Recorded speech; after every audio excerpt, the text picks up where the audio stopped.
देवियों की कथा। प्रत्येक वर्ष साल में 2 बार ही बनाए जाने वाले नवरात्रों में माँ दुर्गा की पूजा उपासना की जाती है। इन 9 दिनों की उपासना में माँ दुर्गा के भिन्न भिन्न रूपों का अपना एक अलग ही महत्व है। माँ दुर्गा प्रकृति हैं और वो प्रकृति की रक्षा करने के लिए सदैव सजग रहती हैं।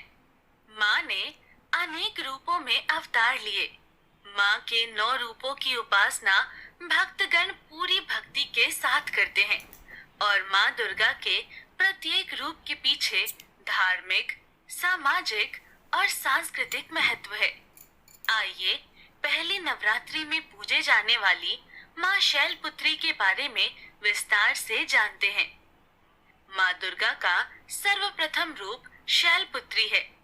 हिमालयन के यहाँ पुत्री के रूप में जन्म लेने पर उनका नाम सती पड़ा। एक बार की बात है, सती का विवाह भगवान शिव के साथ हो चुका था, किंतु इस विवाह से प्रजापति बिल्कुल भी प्रसन्न नहीं थे और उन्होंने अपने भवन में एक बड़े यज्ञ का आयोजन किया।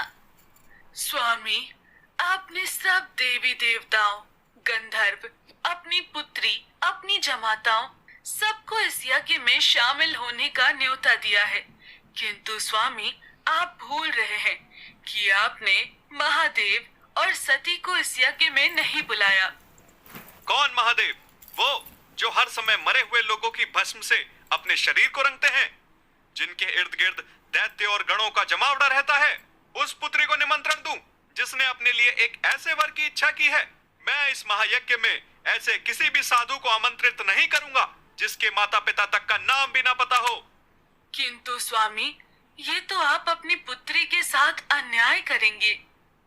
अगर अन्याय है तो अन्याय ही सही, लेकिन मैं महादेव और सती को अपने महायज्ञ में आमंत्रित नहीं करूंगा। प्रजापति महायज्ञ की तैयारी कर रहे थे और जैसे ही ये सूचना माँ सती को मिलती है तो वो महादेव से बोलती हैं। महादेव, स्वामी, क्या आपको पता है कि पिताजी ने महायज्ञ का आयोजन किया है और उसमें सभी देवी देवतागण, विष्णु, ब्रह्मा, मेरी बहनों तक को बुलाया है। चले स्वामी, हम भी चलते हैं। इस बहाने से मैं अपनी बहनों और माता से मिल लूंगी। माँ सती की बात सुनकर महादेव मुस्कुराने लगते हैं। स्वामी, आप यहाँ मंद मंद मुस्कुरा रहे हैं। आप मेरी मन की व्यथा नहीं समझ रहे हैं। पिताश्री ने इतने बड़े यज्ञ का आयोजन किया है, हमें वहाँ जाना चाहिए।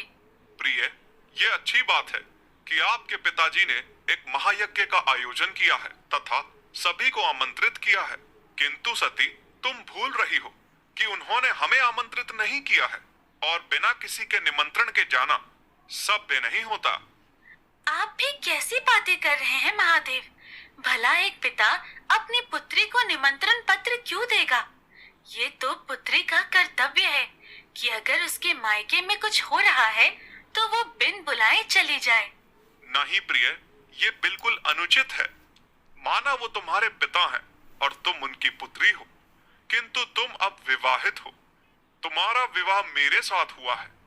मैं ये नहीं कहता कि प्रजापति मुझे आकर निमंत्रण दे, लेकिन अगर उन्हें तुम्हें बुलाना होता तो वो तुम्हें निमंत्रण अवश्य देते।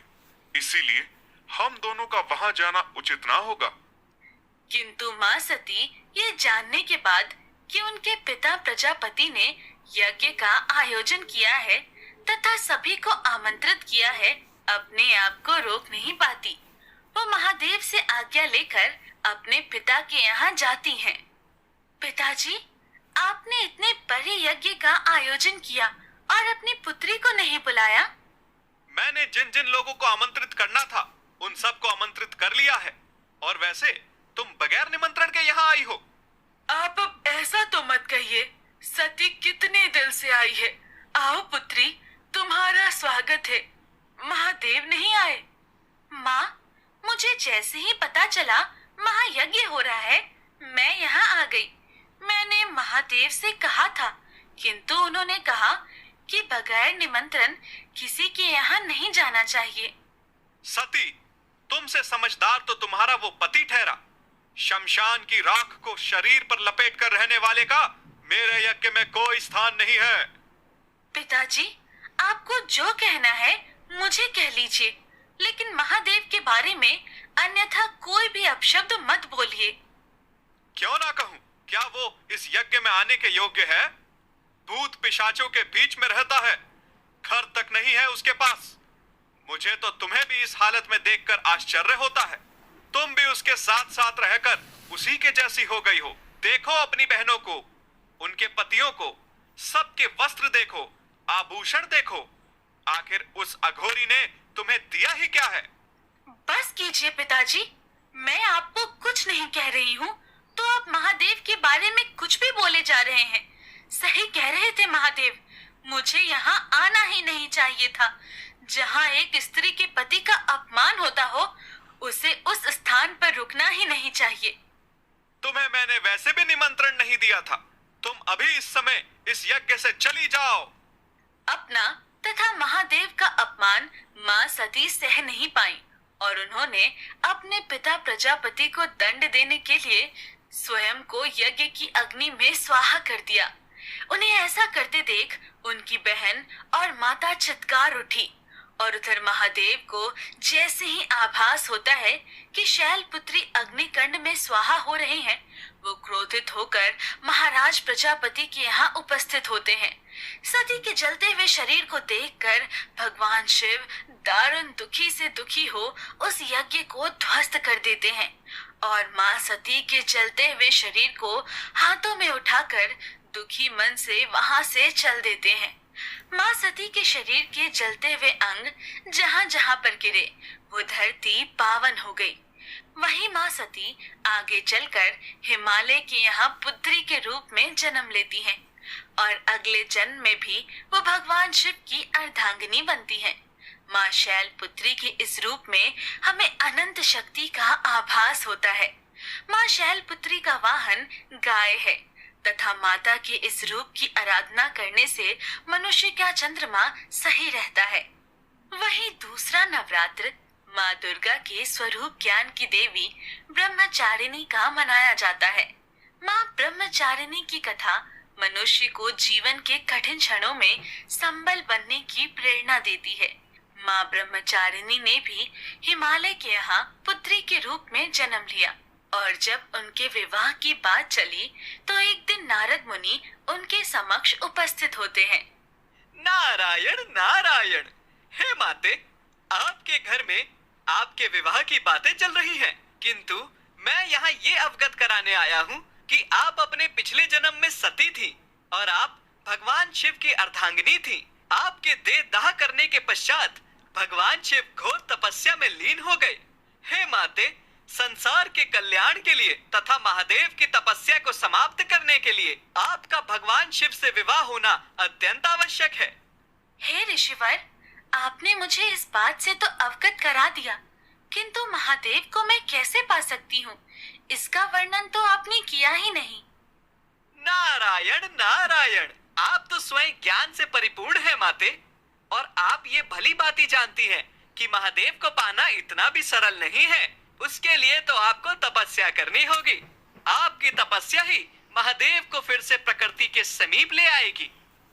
महादेव के विवाह के लिए जब माता अपनी माँ और पिताजी से आज्ञा लेती है, हे पुत्री, महादेव ही क्यों, इतनी कठिन भक्ति के लिए मैं तुम्हें कैसे आज्ञा दे सकती हूँ। मैं तुम्हारे लिए उनसे भी अच्छा सुयोग्य वर ढूंढ सकती हूँ। पुत्री, हम तुम्हें इतने कष्ट में नहीं देख सकते। माता, पिताजी, मैं पिछले जन्म में महादेव की अर्धांगिनी थी और इस जन्म में भी मैं महादेव की ही अर्धांगिनी बनूंगी। इसके लिए मैं भगवान महादेव की कितनी भी कठिन उपासना कर सकती हूँ। मुझे मेरे कर्तव्य से ना रोके। आप दोनों मुझे आज्ञा दें कि मैं अपनी तपस्या में सफल हो जाऊं। माँ को अपने वचनों पर अडिग देखकर उनके माता पिता उन्हें तपस्या की आज्ञा दे देते हैं। भगवान महादेव के बारे में सब जानने के बाद माँ ब्रह्मचारिणी उपासना में बैठ जाती हैं और लगातार 1000 वर्षों तक वो महादेव की तपस्या करती हैं। माँ को कन्या के रूप में भगवान शिव की तपस्या करते हुए देखकर ही उनका नाम ब्रह्मचारिणी पड़ता है। वो वर्षों तक केवल टूटे हुए बिल्व पत्ते खाकर भगवान शिव की आराधना करती हैं। फिर वर्षों बाद वो पत्ते भी खाना छोड़ देती हैं, जिससे माँ का एक नाम अपर्णा भी पड़ता है। माँ इतनी कठिन तपस्या कर रही थी कि उनका शरीर एकदम छिन्न हो जाता है। ये देखकर सब देवता चिंतित हो जाते हैं। तब भगवान ब्रह्मा सब देवताओं के साथ माँ के पास आते हैं। हे माते, आप हजारों वर्षों से महादेव की उपासना कर रही हैं।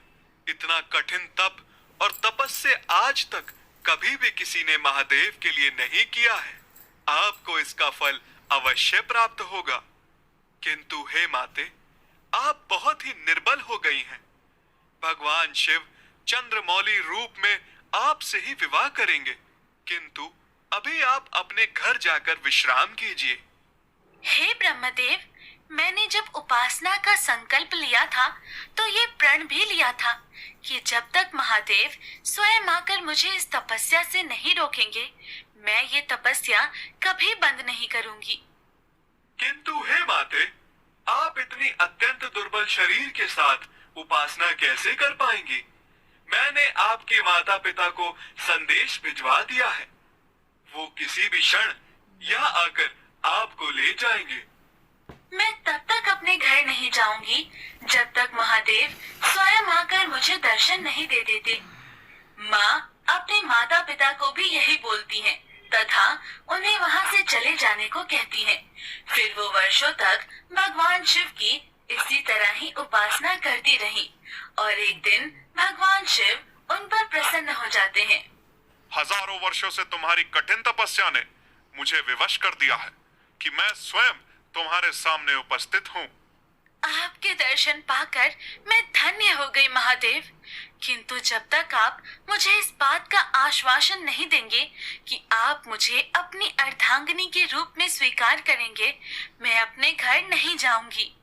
तुम्हारी कठिन भक्ति देखने के बाद मैं तुमसे विवाह अवश्य करूंगा। तुम्हारी इस कठिन भक्ति के लिए तुम सदा अपने भक्तों के बीच में ब्रह्मचारिणी के रूप में प्रसिद्ध होगी तथा तुम्हारे इस रूप की पूजा जो कोई भी व्यक्ति, देवता या गंधर्व करेगा, कठिन संघर्षों के बीच में भी कभी उसका मन विचलित नहीं होगा। भगवान शिव के दर्शन देने पर तथा सभी देवी देवता भी उस समय वहां उपस्थित हो जाते हैं और भगवान शिव से आग्रह करते हैं कि वो जल्द से जल्द माँ से विवाह कर पृथ्वी पर हो रहे अत्याचारों को समाप्त करें। उसके बाद माँ ब्रह्मचारिणी अपने घर लौट आती है और कुछ समय पश्चात भगवान शिव का विवाह उनके साथ हो जाता है। माँ के हर रूप की अपनी एक अलग ही महिमा है। वो हमें कठिन से कठिन समय पर विचलित ना होने का संदेश देती हैं तथा चेहरा स्वर्ण के समान कांतिमय होता है। माँ के मुखमंडल पर सूर्य जैसी आभा होती है और माँ के सिर पर आधा चंद्रमा सुशोभित होता है। वो ऐसा लगता है जैसे कि मंदिर का घंटा हो, इसलिए माँ का नाम चंद्र घंटा पड़ा। माँ चंद्र घंटा की भक्ति कर रहे भक्तजनों के सभी पाप नष्ट हो जाते हैं तथा वो भय मुक्त हो जाते हैं। और इसका एक बहुत बड़ा कारण है कि माँ चंद्र घंटा ने हजारों वर्ष पूर्व एक ऐसे राक्षस का वध किया जिसको स्वयं भगवान भी नहीं मार सकते थे। एक बार की बात है, महिषासुर नामक राक्षस हुआ करता था। एक बार देवता और असुरों में युद्ध होता है। असुरों का राजा महिषासुर और देवताओं के राजा इंद्र थे। लगातार कई वर्षों तक युद्ध चलता रहा और अंत में महिषासुर इंद्रदेव को हराकर स्वर्ग पर अपना आधिपत्य कर लेता है। इंद्रदेव को अपना राज्य छोड़कर जाना पड़ा। वो और उसके सब देवता गंधर्व भगवान विष्णु, भगवान शिव और ब्रह्मदेव के पास जाकर प्रार्थना करते हैं। हे प्रभु, ब्रह्मा, विष्णु, महेश वर्षों से महिषासुर के साथ स्वर्ग की रक्षा करते करते अंत में हम महिषासुर से पराजित हो ही गए हैं। उसने स्वर्ग को हथिया लिया है। हे भगवान, हम देवता धरती पर विचरण करने के लिए विवश हो गए हैं। नाथ, हमारी रक्षा करें।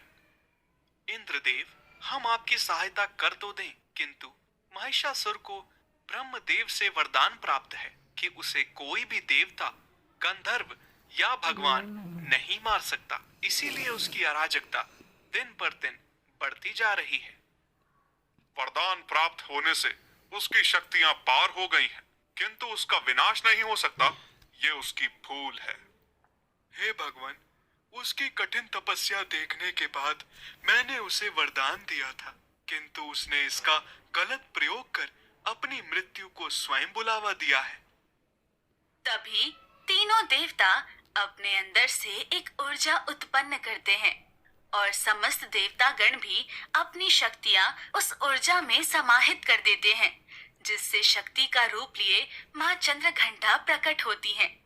भगवान विष्णु उन्हें अपना चक्र प्रदान करते हैं, भगवान शिव अपना त्रिशूल देते हैं, इंद्र अपना अस्त्र व्रज उन्हें प्रदान करते हैं तथा ऐरावत के गले में बंधी हुई घंटी उनके माथे पर लगा देते हैं, जिससे उनका नाम चंद्रघंटा पड़ा। मां चंद्रघंटा भगवान महादेव को प्रणाम करती हैं। हे देवी, आपकी उत्पत्ति हम सब देवताओं की ऊर्जा से हुई है, इसीलिए आपका मुखमंडल सूर्य की भांति चमक रहा है। आपसे निवेदन है कि महिषासुर का संहार कर दीजिए, जिससे देवताओं को वापस स्वर्ग मिल जाए। हे भगवान, जिस कार्य के लिए मेरी उत्पत्ति की गई है, मैं शीघ्र कार्य को पूर्ण कर आपको महिषासुर के संहार की शुभ सूचना देती हूँ। अब मुझे आज्ञा दीजिए प्रभु।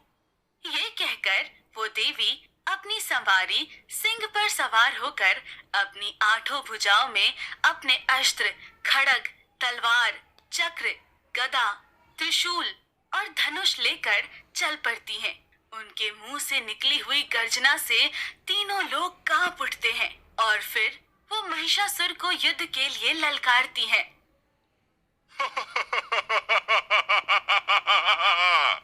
मेरा नाम महिषासुर है और मुझे कोई भी पराजित नहीं कर सकता।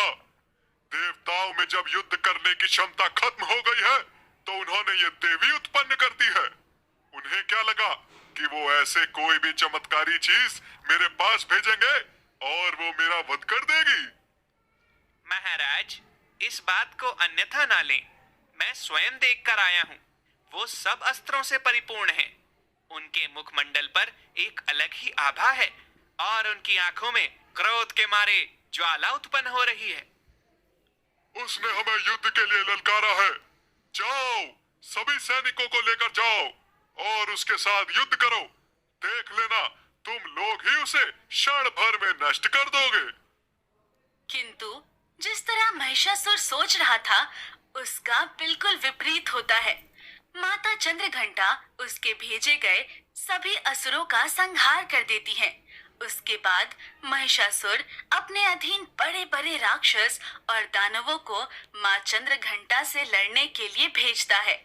वहाँ पर भी माँ चंद्रघंटा सब राक्षस और दानवों का वध कर महिषासुर को युद्ध के लिए ललकारती है।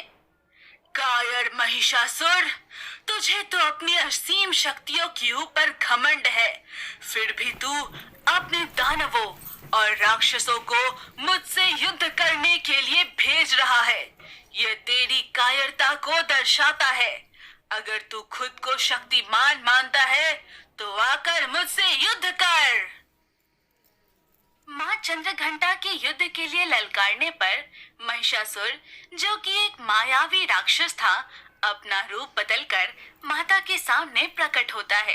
किंतु माँ चंद्रघंटा उसे भैंसे के रूप में पहचान जाती हैं और उस पर प्रहार देती हैं। किंतु वो अपनी मायावी शक्तियों से अपने बहुत सारे महिषासुर बना लेता है। तभी माँ चंद्रघंटा भी अपने विभिन्न रूपों में प्रकट हो जाती हैं। एक एक करके बने हुए सब महिषासुर का वध करने लगती हैं।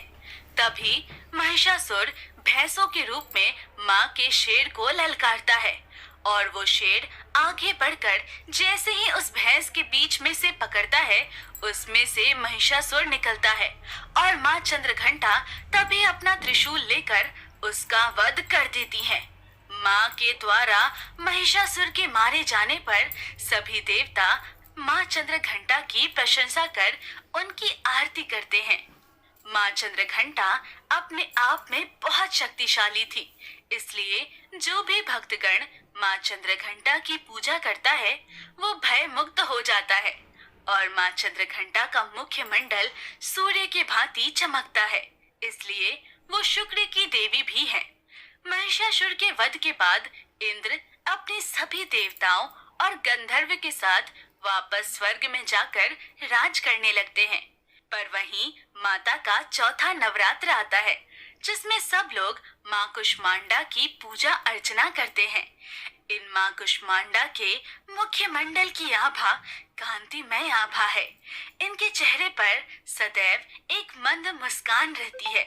कुष्मांडा माता की 8 भुजाएं हैं तथा उनकी 8 भुजाओं में कमंडल, धनुष बाण, कमल पुष्प, अमृत कलश और चक्र व गदा है।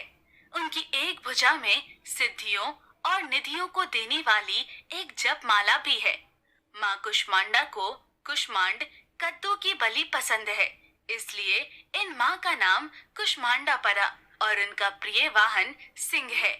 माँ कुष्मांडा की उत्पत्ति उस समय पर हुई जब सृष्टि नहीं थी, चारों तरफ सिर्फ अंधकार ही अंधकार था।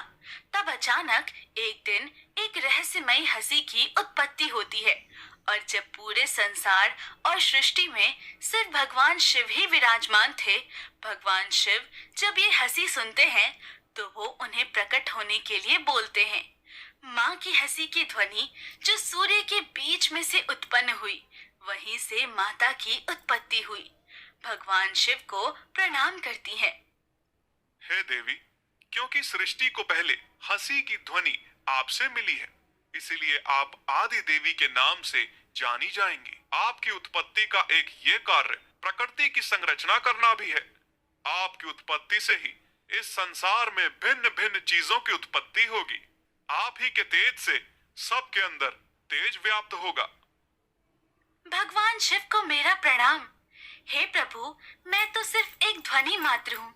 आपने मुझे जिस कार्य के लिए उत्पन्न किया है, उसके लिए मुझे असीम शक्तियों की आवश्यकता पड़ेगी। हे देवी, तुम अष्टभुजाओं वाली, सौम्य चेहरे वाली तथा तुम्हारे चेहरे पर एक आभा व्याप्त रहेगी।